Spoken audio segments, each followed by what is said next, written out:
What's up, everybody? It's Jordan, and welcome to the Sports Dude Hines Show. Today is April 4th, 2022, and this is going to be my part 1 of 32 series. I'm going to be doing Path to the Draft.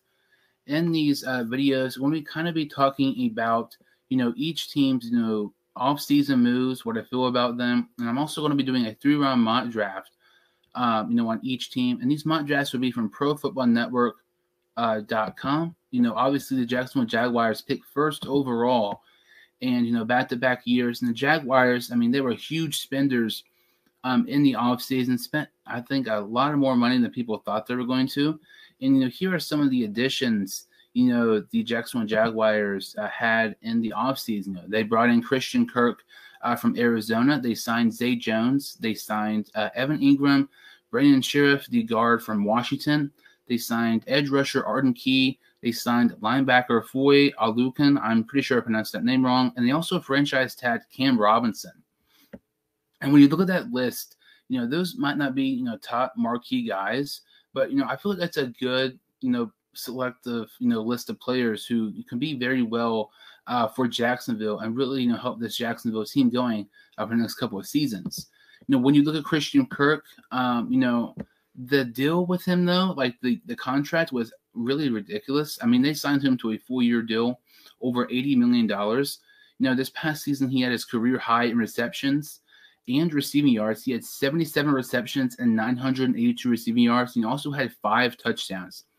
And I understand when you are a small market team who has not really had a ton of success these last several years and you don't have any star players, you kind of have to overpay people to join your team.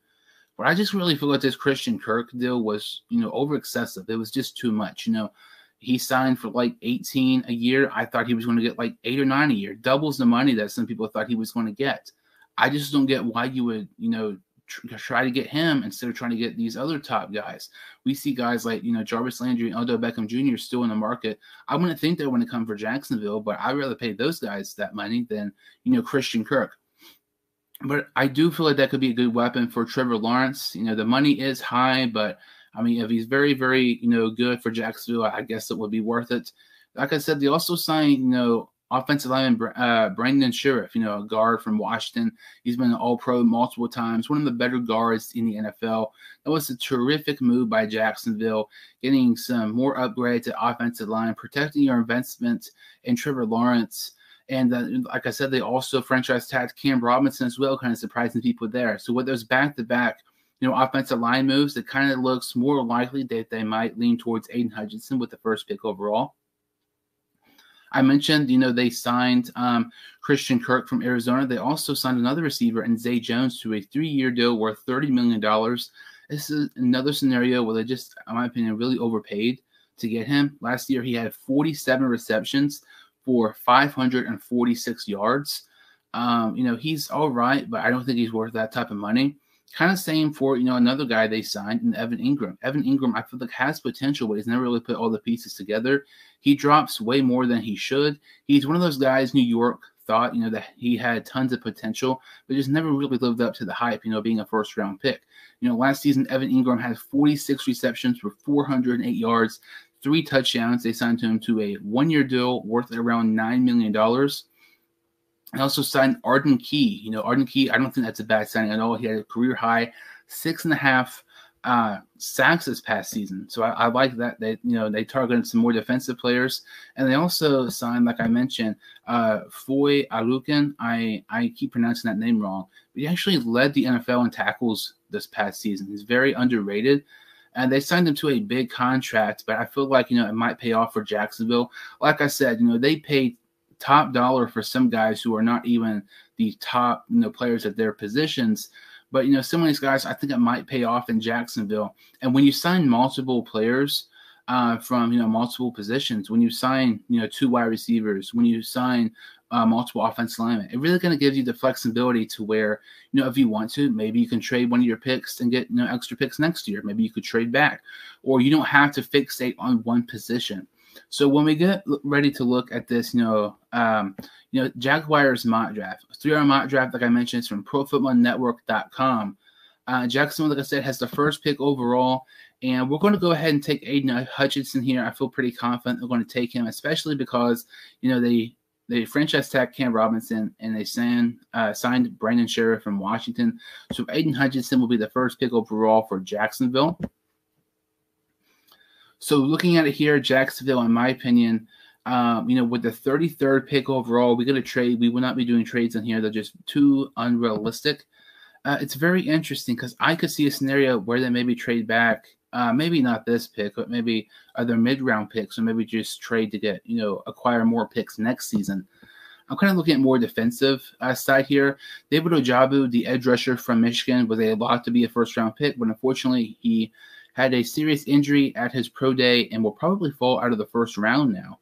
I think that's somebody Jacksonville should definitely consider taking with the 33rd pick overall. Also, Roger Mccree, the corner from Auburn, he's very underrated. He's like the only guy to really contain Jamar Chase, in the historic season a couple years ago with LSU. Tariq Woolen, the corner from UTSA, I like a ton. He is extremely underrated. He has tremendous size at being 6'4". I think it's too early for him here, and I don't expect Tariq Woolen to be drafted ahead of Roger Mccree from Auburn. But let's say, when you look at Jacksonville, they have the 33rd pick overall, but they actually, have the 65th pick and the 70th pick. I wouldn't think one of those guys to be available. If any of them, it would be Tariq Woolen, but it's very unlikely he'll be available. Like I said, we already took Aiden Hutchinson with the first pick at the edge. They already signed Arden Key. I would like David Ojabo, but it's best player available in my opinion. But we're going to try to be different. We don't want to take back-to-back edge rushers, both from the same team. We want to take corner here, Roger Mccree from Auburn. I think that's a good pick by Jacksonville. They did not have a good defense this past season. So looking at it here, they had the 65th pick overall. The first pick in the third round. They actually have a couple of third-round picks. Looking at some of these players here, Kyler Gordon, the corner from Washington, is available. I have no idea how that's even possible because some people think he might go in the first round. We're not going to take him here.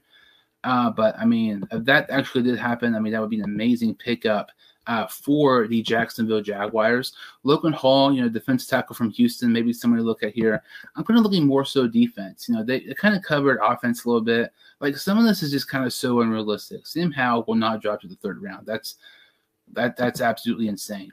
Isaiah Likely, though, I know they signed, Evan Ingram to a one-year deal, but, what if Evan Ingram sucks and he doesn't re-sign with Jacksonville? Or what if he's phenomenal and Jacksonville doesn't have enough cap space to re-sign him? Maybe Evan Ingram wants too much money and signs somewhere else, kind of like he did this past season with the New York Giants. He elects to go someplace else in Jacksonville. Isaiah Likely, I'm not sure if he'll be here in the third round, the tight end from Coastal Carolina, but I like it a ton. I know they signed Evan Ingram, but maybe he doesn't re-sign. I love this pick here. I'm going to take Isaiah Likely with the 65th pick overall for the Jacksonville Jaguars. I think that's tremendous value there for Jacksonville. Looking at some of these guys here, Nick Benito, the edge rusher from Oklahoma, I like him quite a bit. Brandon Smith, the linebacker from Penn State, is the top player on the board on defense. And looking at offense, you have Smith, the guard from Virginia Tech, being the highest player on offense on the board. It's very interesting because Jacksonville could really go so many different directions. If they wanted to take a receiver, if they want to take another corner or another edge rusher, maybe a linebacker, who knows? It's very up in the air for Jacksonville. At this pick here with the 70th pick overall, I really think they can go anywhere except quarterback and except running back. Let's see here. Nick Benito, I like him quite a bit, but Logan Hall from defensive tackle from Houston, that's a toss-up. I feel like either one of those would be tremendous picks here by Jacksonville with the 70th pick overall. I'm going to go with Logan Hall because, we already drafted Aiden Hutchinson, and they also signed Arden Key as well. So we'll take Logan Hall, the defensive tackle from Houston there, with the 70th pick overall. And, when you look at this mock draft by the Jacksonville Jaguars, they picked the first pick. Obviously, they took Aiden Hutchinson, the edge rusher from Michigan. With their second pick, the first pick of the second round, they took corner from Auburn, Roger Mccree. I love that pick. That's a tremendous value pick there. And I think it's, in my opinion, I don't know. I was going to say it's the best pick in this mock draft, but I really like Isaiah Likely with the first pick of the third round, the tight end from Coastal Carolina. And then just a couple picks later, with the 70th pick overall, they take defensive tackle from Houston, Logan Hall. All 4 of those picks, in my opinion, are very, very good.